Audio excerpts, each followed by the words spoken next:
Chers amis, bonjour. Aujourd'hui, deux bonnes nouvelles pour commencer. D'abord, nos églises de Ferrières, Saint-Louis d'Anjou, et de Jonquière, Saint-Genest, sont réouvertes à partir d'aujourd'hui. Vous pouvez donc, dès le matin et jusqu'au soir, vous savez qu'elles ferment assez tard, eh bien vous y rendre pour prier et retrouver ainsi nos deux églises, alors que l'église de la Madeleine est toujours ouverte pour l'instant, sans aucun problème, jusqu'à ce que les travaux commencent dans 2 semaines. Je voudrais vous parler aujourd'hui de ce qu'on appelle habituellement la vocation ou la conversion de saint Paul, qui nous est racontée par 3 fois dans les Actes des Apôtres. Saint Paul, vous le voyez peut-être derrière moi, il est ici. J'ajuste un petit peu la caméra pour que nous voyions sa tête. Voilà. Saint Paul, représenté ici dans l'église de la Madeleine, et de l'autre côté, que vous ne voyez pas, il y a Saint Pierre. On le reconnaît, Paul, parce qu'il a toujours une épée. Étant citoyen romain, il n'a pas été crucifié, mais lorsque on a voulu l'exécuter, il a eu ce privilège, si on peut dire, d'être seulement décapité. Alors, dans le livre des Actes des Apôtres, au chapitre 9 tout d'abord, et puis ensuite au chapitre 22, et ensuite encore au chapitre 26, nous avons 3 récits différents, complémentaires, à partir de la même expérience vécue, de ce qu'on appelle cette conversion de saint Paul. Hier, c'était le 4e dimanche de Pâques, et c'était le dimanche du Bon Pasteur, traditionnellement dédié à la prière pour les vocations. Un récit de vocation dans la Bible a une structure assez stéréotypée, à laquelle n'obéit pas exactement, en fait, le récit ici de la conversion de saint Paul. Ça pourrait commencer comme un récit de vocation, mais dans un récit de vocation habituel, il y a à un moment donné une mission qui est donnée par Dieu, des objections qui sont en général posées par celui à qui la vocation s'adresse, et enfin la confirmation d'un envoi en mission par Dieu avec un encouragement, un signe qui lui est donné que sa mission portera du fruit. Ici, en fait, la vocation n'est pas tellement adressée à Paul. Si vous allez voir le chapitre 9 du livre des Actes des Apôtres, vous allez découvrir qu'il y a une deuxième personne à côté de Paul qui est extrêmement importante. C'est la personne d'Ananie. Alors lui, oui, Ananie, on peut dire qu'il a toutes les caractéristiques de la mission, de la vocation telle qu'elle est décrite partout dans la Bible. Effectivement. Et sans lui, rien n'aurait été possible de ce qui est ensuite arrivé à Paul.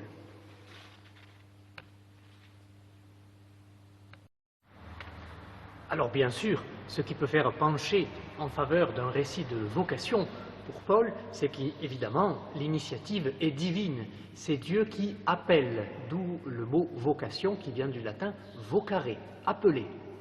Mais on parle parfois aussi plutôt d'une conversion chez saint Paul.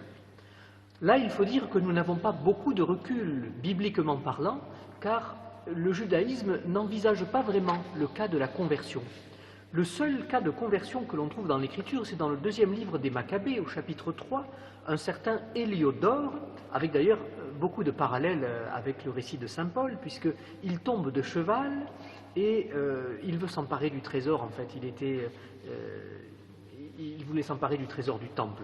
Et puis il y a des épaisses ténèbres, on le ramasse, on l'emporte, il gît sans voix, privé de tout, et puis il est guéri de ce châtiment grâce à la prière du grand prêtre pour son retour à la vie. Et ensuite il va porter témoignage. Vous voyez donc qu'il y a des parallèles avec le récit de Paul. Mais, en fait, la vraie question, c'est que dans un récit de conversion, nous pouvons nous attacher, et c'est souvent ce que nous faisons, à ce qu'il peut y avoir un petit peu d'extraordinaire, de merveilleux, de frappant, d'étonnant. Le pape Benoît XVI, dans une audience générale, une catéchèse qu'il avait donnée en 2008 sur la conversion de saint Paul, que nous célébrons le 25 janvier chaque année, avait dit « Le lecteur moyen est peut-être trop tenté de s'arrêter sur certains détails, comme la lumière du ciel, la chute à terre. » Entre parenthèses, on ne nous dit jamais que Paul était à cheval. mais nous aimons le penser, et vous voyez que le récit du deuxième livre des Maccabées le suggère si nous faisons le parallèle. On s'attache à la voix qui appelle, à la nouvelle condition de cécité. Paul devient aveugle pendant plusieurs jours. Et puis la guérison, comme si des écailles lui tombaient des yeux. Et puis le jeûne. Mais tous ces détails se réfèrent en fait au centre de l'événement, qui est que le Christ ressuscité apparaît comme une lumière splendide et parle à Saul. Il transforme sa pensée et sa vie elle-même. Voilà ce qui se passe. C'est la splendeur du ressuscité qui rend aveugle Paul. C'est qu'il apparaît ainsi extérieurement ce qui était sa réalité intérieure, sa cécité à l'égard de la vérité. Lui qui était aveugle, il le devient vraiment. Et devant la lumière qui est le Christ, il ne peut être que ébloui. Et d'ailleurs, ce sera son baptême, que chez les premiers chrétiens on appelait l'illumination, qui lui fera de nouveau réellement voir et ouvrir les yeux. Par ce baptême, Paul va devenir le frère de ceux qu'il persécutait. Et il va faire cette expérience-là, quand le Christ lui dit « Je suis Jésus que tu persécutes », va s'établir chez lui un lien entre le fait que le Christ et les baptisés soient frères. Et désormais, il va lui-même devenir ce frère pour les autres, frère des croyants. Disciple du Christ et frère des autres croyants, va toujours ensemble, c'est l'expérience de Paul. Et puis, il est vrai aussi que, d'un autre côté, Paul va reconnaître ce qui lui est arrivé comme une véritable rencontre avec le Christ. Il le dira plus tard, dans la première épître aux Corinthiens, au chapitre 15, il dira « Il est apparu en dernier lieu à l'avorton que je suis ». C'est donc une apparition du Christ pour lui. Il dira également « N'ai-je pas vu Jésus, notre Seigneur ?» dans la première épître aux Corinthiens, au chapitre 9. Pour lui, il se réfère de manière assez évidente pour ses auditeurs à cette rencontre fondamentale. Pour autant, lui-même ne la décrit jamais comme une conversion. Benoît XVI dit qu'il y a un motif sans doute évident à cela. C'est-à-dire que ce tournant dans sa vie, cette transformation de tout son être, ne fut pas du tout le fruit d'un processus psychologique, d'une maturation ou d'une évolution intellectuelle et morale, mais il vient de l'extérieur.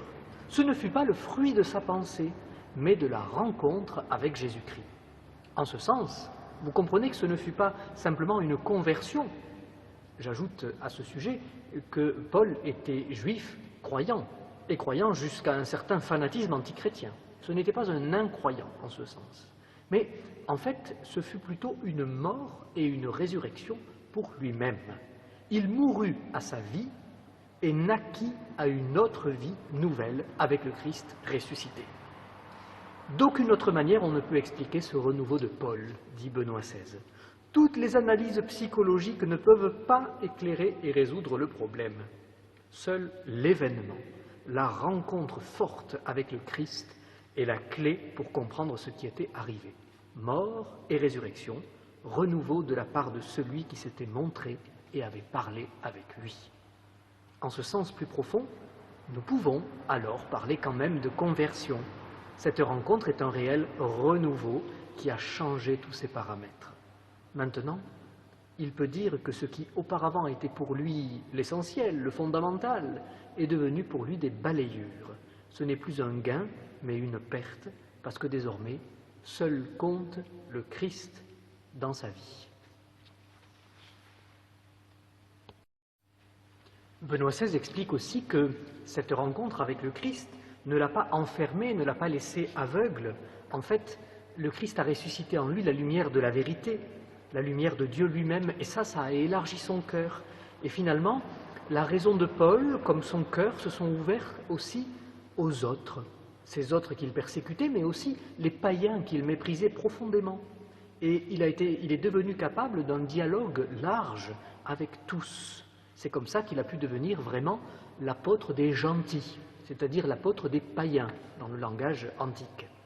Et puis, à ce sujet, vous pourrez remarquer peut-être que Paul va lui-même raconter 2 fois dans les Actes des Apôtres, je vous le disais au début, au chapitre 22 d'abord à des Juifs, et puis au chapitre 26 ensuite au roi Agrippa et aux païens qui l'entourent, son expérience avec le Christ. Et il ne la racontera pas de la même manière à chaque fois, mais il adaptera en fait ce qu'il décrit à ses interlocuteurs, d'une part, mais d'autre part, lui-même, pour lui-même, est capable finalement d'une relecture de cet événement fondateur en vue de ce qu'il a à vivre pour aujourd'hui.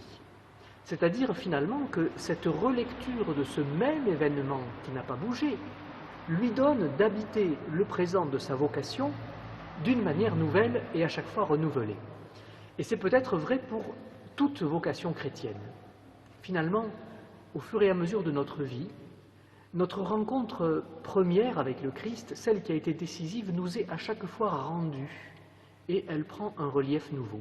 C'est ce qu'on appelle faire relecture et je ne saurais trop vous y inviter. Le pape Benoît XVI termine là-dessus avec un petit passage que je vous lis. Si on revient à présent à nous-mêmes, nous nous demandons qu'est-ce que ça veut dire pour nous tout cela ? Cela veut dire que pour nous aussi le christianisme n'est pas une nouvelle philosophie ou une nouvelle morale. Nous ne sommes chrétiens que si nous rencontrons le Christ. Assurément, il ne se montre pas à nous de manière irrésistible, lumineuse, comme il l'a fait avec Paul, pas toujours en tout cas. Mais aussi, nous pouvons, nous aussi, rencontrer le Christ dans la lecture de l'Écriture sainte, dans la prière, etc. Finalement, il me semble qu'il y a un dernier élément qui est très beau, c'est que Paul est converti et appelé, même si ces deux termes, vous l'avez compris, sont un petit peu impropres, au moment même où Étienne donne sa vie. Étienne, qui était persécuté, donne sa vie, et d'ailleurs Paul, un peu plus loin, reconnaîtra dans le chapitre 22 des Actes que sans doute la mort d'Étienne a eu une grande fécondité dans sa propre vocation.